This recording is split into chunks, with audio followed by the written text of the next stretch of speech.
ಬ್ರೇಕ್ನ ನಂತರ ಐಟಿವಿ ನ್ಯೂಸ್ಗೆ ಸ್ವಾಗತ. ಚಿಕ್ಕಬಳ್ಳಾಪುರ ಜಿಲ್ಲೆ ಚಿಂತಾಮಣಿ ತಾಲೂಕಿನ ದೊಡ್ಡಿಹಳ್ಳಿ ಗ್ರಾಮದಲ್ಲಿ ವಿವಿಧ ಅಭಿವೃದ್ಧಿ ಕಾಮಗಾರಿಗಳಿಗೆ ಶಾಸಕ ಕೃಷ್ಣಾರೆಡ್ಡಿ ಚಾಲನೆ ನೀಡಿದರು. ಚಿಂತಾಮಣಿ ತಾಲೂಕಿನ ದೊಡ್ಡಹಳ್ಳಿ ಗ್ರಾಮದಲ್ಲಿ ರಸ್ತೆ ಕಾಮಗಾರಿಗೆ ಶಾಸಕ ಕೃಷ್ಣಾರೆಡ್ಡಿ ಅವರು ಗುದ್ದಲಿ ಪೂಜೆಯನ್ನು ನಡೆಸಿದರು. ಎಸ್ಸಿಪಿ ಯೋಜನೆ ಹಾಗೂ ಟಿಎಸ್ಪಿ ಯೋಜನೆಗಳ ಅಡಿಯಲ್ಲಿ ರಸ್ತೆ ಕಾಮಗಾರಿಗೆ ಗುದ್ದಲಿ ಪೂಜೆಯನ್ನು ನಡೆಸಿದರು. ಈ ಸಮಯದಲ್ಲಿ ಮುಖಂಡರಾದ ವೆಂಕಟರೆಡ್ಡಿ, ಚಂದ್ರಾರೆಡ್ಡಿ ಸೇರಿದಂತೆ ಸ್ಥಳೀಯ ಗ್ರಾಮಸ್ಥರು ಹಾಜರಿದ್ದರು.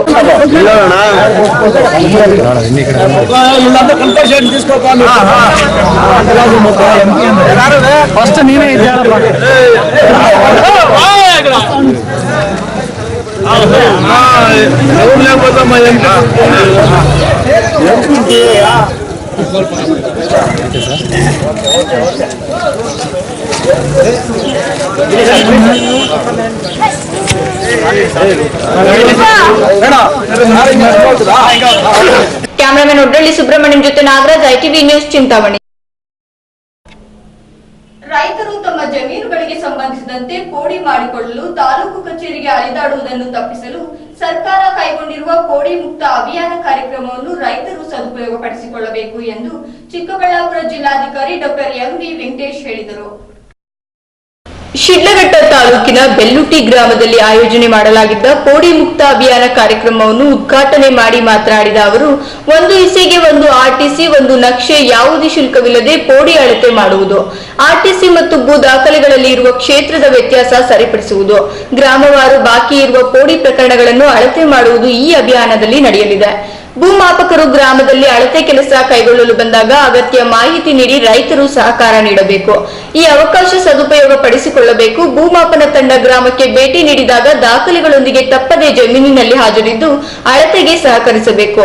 ಈ ಮೂಲಕ ಭೂ ದಾಖಲೆ ನವೀಕರಿಸಿಕೊಂಡು ಜಮೀನುಗಳ ಹಕ್ಕು ಮತ್ತು ಗಡಿ ರಕ್ಷಿಸಿಕೊಳ್ಳಬೇಕು ಎಂದು ಹೇಳಿದರು. ಈ ಸಂದರ್ಭದಲ್ಲಿ ಗ್ರೇಡ್ 2 ತಹಸೀಲ್ದಾರ್ ವಾಸುದೇವ್ ಮೂರ್ತಿ, ಶಿರಸ್ತೇದಾರ್ ನರೇಂದ್ರ ಬಾಬು, ಆನೂರು ಗ್ರಾಮ ಪಂಚಾಯಿತಿ ಅಧ್ಯಕ್ಷೆ ರತ್ನಮ್ಮ, ಉಪಾಧ್ಯಕ್ಷ ವೆಂಕಟೇಶ್, ಜಿಲ್ಲಾ ಪಂಚಾಯಿತಿ ಸದಸ್ಯ ಎಸ್ಎನ್ ನಾರಾಯಣಸ್ವಾಮಿ, ಗ್ರಾಮ ಪಂಚಾಯಿತಿ ಸದಸ್ಯರಾದ ವರಲಕ್ಷ್ಮಿ ಸಂತೋಷ್, ಗಂಗಾರೆಡ್ಡಿ, ಮಾಣಿಕ್ಯಮ್ಮ ಆನಂದ್, ಉಮಾ ವೆಂಕಟೇಶ್, ಪಿಡಿಒ ಅರುಣಾಕುಮಾರಿ, ರಾಜ್ಯ ಸ್ವನಿರೀಕ್ಷಕ ಸುಬ್ರಹ್ಮಣಿ, ಗ್ರಾಮ ಲೆಕ್ಕಾಧಿಕಾರಿ ಲಾರೆನ್ಸ್ ಮುಂತಾದವರು ಕಾರ್ಯಕ್ರಮದಲ್ಲಿ ಹಾಜರಿದ್ದರು.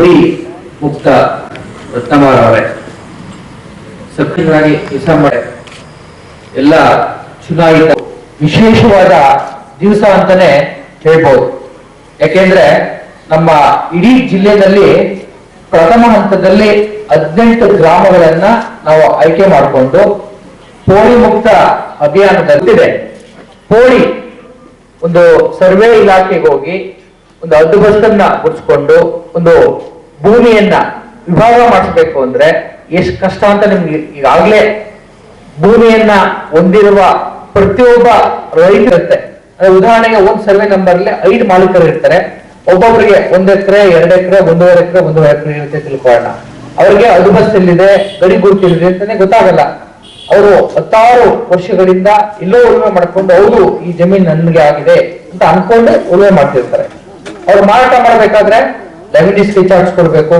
ರೆವಿನ್ಯೂ ಸ್ಕೆಚ್ ಹಾಕ್ಸಿದಾಗ ಸರ್ವೆ ಅಂತ ಭಾವಿಸಿರ್ತಾರೆ. ಯಾಕೆಂದ್ರೆ ಇಡೀ ಭಾರತ ದೇಶದಲ್ಲಿ 2 ಭಾರತ ರತ್ನ ಬಂದಿರೋದು ಒಂದೇ ಜಿಲ್ಲೆಗೆ, ಅದು ಚಿಕ್ಕಬಳ್ಳಾಪುರ ಜಿಲ್ಲೆ ಅಂತ ಹೇಳ್ಬೇಕು. ಸೊ ಅಂತಹ ವಿಶೇಷ ಗುಣವನ್ನು ಹೊಂದಿರುವ ಈ ಮಣ್ಣು, ಈ ನೀರಿಗೆ ಜೋರು ಬೆಲೆ ಕೊಡಬೇಕಾಗಿರುತ್ತೆ. ಸೊ ಈ ಪೋಡಿ ಮುಕ್ತ ಅಭಿಯಾನದಲ್ಲಿ ನಾವೆಲ್ಲ ಅಧಿಕಾರಿಗಳು ಕೂಡ ಬಂದಿದ್ದೇವೆ. ನೀವು ಕೂಡ ಸಂಪೂರ್ಣ ಸಹಕಾರವನ್ನು ಕೊಟ್ಟು ಈ ಪೋಡಿ ಮುಕ್ತ ಅಭಿಯಾನವನ್ನ ಇಡೀ ರಾಜ್ಯದಲ್ಲಿ ಯಶಸ್ವಿಗೊಳಿಸಬೇಕು. ಕ್ಯಾಮರಾಮನ್ ಮಿಥುನ್ ಜೊತೆ ಮುನಿನಾರಾಯಣ್, ಐಟಿವಿ ನ್ಯೂಸ್, ಶಿಡ್ಲಘಟ್ಟ. ರಾಜ್ಯದಲ್ಲಿ ಅನ್ನದಾತರ ಸರಣಿ ಆತ್ಮಹತ್ಯೆಗಳು ನಡೆಯುತ್ತಲೇ ಇವೆ. ಗುಬ್ಬಿ ತಾಲೂಕಿನಲ್ಲಿ ಮತ್ತೊಬ್ಬ ಅನ್ನದಾತ ಆತ್ಮಹತ್ಯೆ ಮಾಡಿಕೊಂಡಿದ್ದಾನೆ. ಗುಬ್ಬಿ ತಾಲೂಕು ಕಸಬಾ ಹೋಬಳಿಯ ಚೆನ್ನಯ್ಯನಪಾಳ್ಯ ಗ್ರಾಮದ ರೈತ ರಮೇಶ್ ನೇಣಿಗೆ ಶರಣಾಗಿದ್ದಾನೆ. ಗುಬ್ಬಿ ತಾಲೂಕಿನಲ್ಲಿ ಒಟ್ಟು 13 ರೈತರು ಆತ್ಮಹತ್ಯೆಗೆ ಶರಣಾಗಿದ್ದಾರೆ. ಮೃತ ರೈತನ ಮಾವ ಶ್ರೀನಿವಾಸ್ ಮಾತನಾಡಿ, ಬ್ಯಾಂಕ್ನವರು ಪದೇ ಪದೇ ಹಣವನ್ನು ಕಟ್ಟುವಂತೆ ಒತ್ತಡ ಹೇರುತ್ತಿದ್ದರು. ಜೊತೆಗೆ ಆಶ್ರಯ ವಸತಿ ಯೋಜನೆಯಡಿ ಹಣವನ್ನು ಸಿರಿವಾರದ ಕಲ್ಪತರು ಗ್ರಾಮೀಣ ಬ್ಯಾಂಕ್ನಲ್ಲಿ ಕೇಳಿದಾಗ ಪಡೆದ ಸಾಲಕ್ಕೆ ನಿಮ್ಮ ಹಣವನ್ನು ಕಡಿತಗೊಳಿಸುತ್ತಿದ್ದೇವೆ ಎಂದು ತಿಳಿಸಿದ್ದಾರೆ. ಸ್ಥಳಕ್ಕೆ ತಾಲೂಕು ದಂಡಾಧಿಕಾರಿ ಉಮೇಶ್ ಚಂದ್ರ, ಕಸಬಾ ಕಂದಾಯ ನಿರೀಕ್ಷಕ Prakash, circle inspector Venkataramanaiah, PSI Manjunath ಭೇಟಿ ನೀಡಿ ಪರಿಶೀಲನೆ ನಡೆಸಿದ್ರು. ಅಂತ ನಮ್ಮ ಹೆಸರು. ನಾವು ಅವ್ರ ಮಾವರು. ಸಿರಿವಾರ ಬ್ಯಾಂಕಲ್ಲಿ ಒಂದು 3 ಲಕ್ಷ ರೂಪಾಯಿ ಸಾಲ ಇದೆ. ಕೈ ಸಾಲ ಒಂದು 2-3 ಲಕ್ಷ ರೂಪಾಯಿ ಸಾಲ ಇದೆ. ಬ್ಯಾಂಕ್ನವರು ಅವಾಗ ಅವ್ರಿಗೆ ಭಾರಿ ತೊಂದರೆ ಕೊಡ್ತಿದ್ದು. ಮೊನ್ನೆ ಒಂದು ಆಶ್ರಯ ಮನೆ ಆಗಿತ್ತು. ಆಶ್ರಯ ಮನೆ ದುಡ್ಡು ತರಕ್ಕೆ ಹೋಗ್ಬೇಕಾದ್ರೆ ನಿಮ್ಮದು ಕಂತು ಕೊಡಲ್ಲ, ದುಡ್ಡು ಹಿಡ್ಕೊತೀವಿ ಅಂತ ಇದು ಮಾಡಿದ್ರು. ಅವಾಗ ತಿರ್ಗಾ ಯಾರು ಮಧ್ಯದವರು ಹೋಗಿ ಕೊಡಿಸಿ ಎಲ್ಲ ಇದು ಮಾಡಿದ್ರು. ಅದಕ್ಕೋಸ್ಕರ ಮನನೊಂದು ಈ ಥರ ಮಾಡ್ಕೊಂಡಿತ್ತು. ಅಂದ್ರೆ ಬ್ಯಾಂಕ್ನವರು ಎಲ್ಲ ಕಿರುಕುಳ ಕೊಟ್ಟಿದ್ದಾರೆ. ಈ ದುಡ್ಡು ಹಿಡ್ಕೊತೀವಿ ಇಲ್ಲ ಅಂದರೆ ಕೊಡೋದಿಲ್ಲ ಅಂತ ಇದು ಮಾಡಿದ್ದಾರೆ. ಅವಾಗ ಇನ್ನೊಂದ್ಸತಿ ಯಾವಾಗನ ಕಟ್ತೀವಿ ಅಂತ ಹೇಳ್ಬಿಟ್ಟು ಅವಾಗ ದುಡ್ಡು ಬಿಡಿಸ್ಕೊಂಡು ಬಂದಿದ್ದಾರೆ. ನರಸಿಂಹಮೂರ್ತಿ, ITV ನ್ಯೂಸ್, ಗುಬ್ಬಿ. ಜಿಲ್ಲಾ ಕೇಂದ್ರ ಚಿಕ್ಕಬಳ್ಳಾಪುರದ ಚದುಲಪುರ ಕ್ರಾಸ್ನಲ್ಲಿ ನಡೆಯುತ್ತಿರುವ ನೀರಾವರಿ ಹೋರಾಟಕ್ಕೆ ಶಿಡ್ಲಘಟ್ಟ ಕರ್ನಾಟಕ ಟಿಪ್ಪು ಸುಲ್ತಾನ್ ಸಂಘದ ಪದಾಧಿಕಾರಿಗಳು ಬೆಂಬಲ ನೀಡುವುದಾಗಿ ತಿಳಿಸಿದ್ದಾರೆ. ಶಿಡ್ಲಘಟ್ಟ ನಗರದ ಪತ್ರಕರ್ತರ ಭವನದಲ್ಲಿ ಸುದ್ದಿಗೋಷ್ಠಿ ನಡೆಸಿದ ಅವರು, ಜಿಲ್ಲೆಯು ಭೀಕರ ಬರಗಾಲಕ್ಕೆ ತುತ್ತಾಗಿದ್ದು ಕುಡಿಯುವ ನೀರಿಗೂ ಪರದಾಡುವಂತಹ ಪರಿಸ್ಥಿತಿ ನಿರ್ಮಾಣವಾಗಿದ್ದು, ಅನೇಕ ವರ್ಷಗಳಿಂದ ನಿರಂತರವಾಗಿ ಹೋರಾಟಗಳನ್ನು ಮಾಡುತ್ತಿದ್ದರೂ ಕೂಡ ಯಾವುದೇ ಸರ್ಕಾರಗಳು ಅಧಿಕಾರಕ್ಕೆ ಬಂದರೂ ನೀರಾವರಿ ಯೋಜನೆಗಳನ್ನು ಚುನಾವಣೆಯ ಅಸ್ತ್ರವನ್ನಾಗಿ ಉಪಯೋಗ ಮಾಡಿಕೊಂಡರೆ ಹೊರತು ಈ ಭಾಗದ ರೈತಾಪಿ ವರ್ಗದ ಜನತೆಯ ಸಂಕಷ್ಟಕ್ಕೆ ಸ್ಪಂದಿಸುವಂತಹ ಕೆಲಸವನ್ನು ಮಾಡಲಿಲ್ಲ. ಆದ್ದರಿಂದ ಜಿಲ್ಲಾ ಕೇಂದ್ರದಲ್ಲಿ ನಿರ್ದಿಷ್ಟ ಅವಧಿ ಧರಣಿಯನ್ನು ನಡೆಸುತ್ತಿದ್ದು, ರೈತರ ಧರಣಿಗೆ ನಮ್ಮ ಸಂಘಟನೆಯ ಸಂಪೂರ್ಣ ಬೆಂಬಲ ನೀಡಲಾಗುತ್ತದೆ.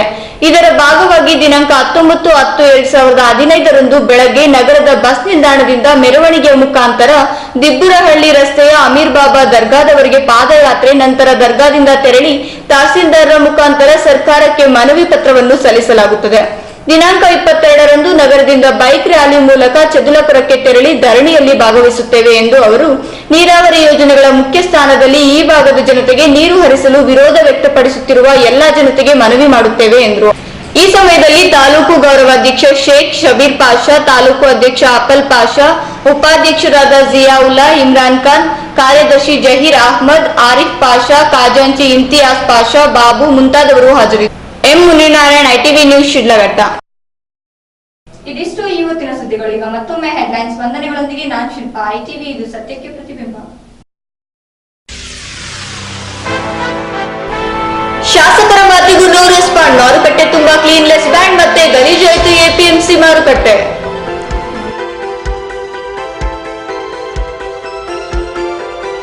ಸಾಲಬಾಧೆಯಿಂದ ರೈತ ಆತ್ಮಹತ್ಯೆ, ಬ್ಯಾಂಕ್ಗಳ ನೋಟಿಸ್ನಿಂದ ಮನೆಯೊಂದು ನೇಣಿಗೆ ಶರಣು. ಗುಬ್ಬಿ ತಾಲೂಕಿನಲ್ಲಿ ಘಟನೆ.